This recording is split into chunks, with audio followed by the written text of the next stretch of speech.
Praise the Lord. இந்த நாளிலும் நம்ம தியானிக்க வேண்டிய வேத வசனம் என்னன்னா, ரோமர் 12வது அதிகாரம் 9வது வசனம். உங்கள் அன்பு மாயமற்றதாய் இருப்பதாக, தீமையை வெறுத்து நன்மையை பற்றி கொண்டிருங்கள். ஆமென். இன்னைக்கு ஆண்டவருடைய வார்த்தையை பாருங்க. தீமையை வெறுக்கணுமாங்க. எது தீமை?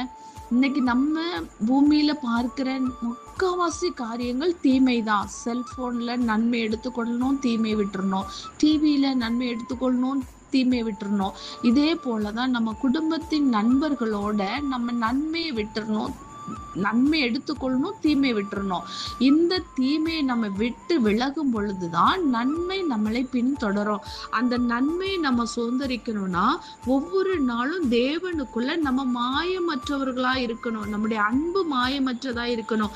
நம்ம மற்றவர்களுக்கு கொடுக்கிற அந்த அன்பு பரிசுத்தமா இருக்கும் பொழுது அந்த பரிசுத்தின் நிமித்தம் தேவன் நம்மை ஆசீர்வதிச்சு உயர்த்துவாரு.